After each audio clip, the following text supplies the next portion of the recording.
kuduhesha ubugingo budashira. Usomye mu gice cya 5 muri Yohana ku murongo wa 39, yariko arabwira abigishwa biwe ati mwebwe murasoma neza ivyanditswe ariko mukibaza ko ari byo bibahesha ubugingo, ngo mukanka kuza hondi kugira ngo muhabwe ubugingo budashira. Mwonyizera mukaza hondi mworonka ubugingo budashira.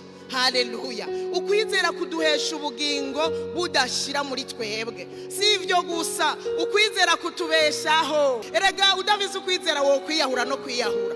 Ukwizera kugutera ivyizigiro vyo kubaho ukavuga ngo reka mbandanye urugendo, reka ngende, reka ntera intambuko. Usomye mu Baheburayo 10:38 haravuga ngo ariko umugororotsi wanje azobeshwaho no kwizera, ariko niyo njorora ntazohimbara umutima wanje. Abagororotsi rero tubeshwaho no kwizera. Ukwizera kurabeshaho. Niwe gororokera Imana ukongera ko kwizera uzobaho umunsi ukira n'uwundi ukira. Ukwizera gutuma twishigwa amasengesho. Yakobo yaranditse mu gice cya 5 ku murongo wa 15 aravuga ngo ugusenga gufatanije no kwizera kuzokiza umugwayi. Mu yandi majambo gusenga gufatanije no kwizera uzokwishugwa. Nimba uri kusengera umugwayi azokira, umwami azomuvyura, ngo kandi namba yarakoze n'ivyaha azobiharigwa mu izina rya Yesu.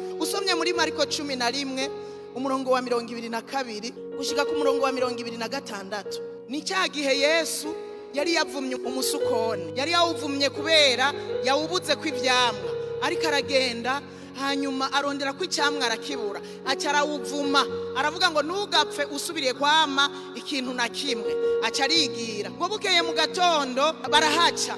Bahageze Petero ngo aramubaza ngo ngo mwigisha ngo he wa musukoni wavuma wamaze kuma. Aramwishura ngo mwamana ukwizera Imana. Musa arabandanya aramubwira ngo ndababwira ukuri yuko umuntu wese yobwira uwo musozi ngo shinguka utabwe mu kiyaga, ntabikekeranye mu mutima, ariko akizera yuko icavuze gikogwa azokibona. Umurongo wa 24 niho yaciye ababwira ngo nico gituma ndababwira yuko ivyo musenga canke musaba mwizere yuko mubihawe muzobona bishika.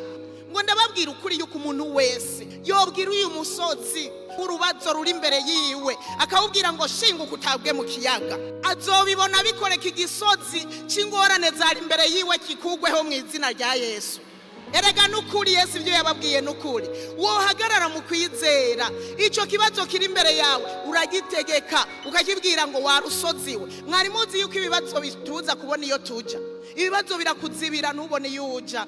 Ibibazo birakuzibira ukabona ntiwobandanya urugendo. Ibibazo bikubuza kubona ibiri imbere, bya bindi biremeshwa no kwizera. Ndagira ndakubwire ngo ni wahagarara mu kwizera, nubikekeranye mu mutima ukavuga ngo wa kibazo c'ubushomeri mva imbere mu izina rya Yesu, ukagiterera mu kiyaga cya Tanganyika, kizogenda kijyameyo. Ejo uze wumva bagutumyeko ati burya ngaha hari hakazi. Uvyizeye mu mutima utabikekeranya bizokoreka.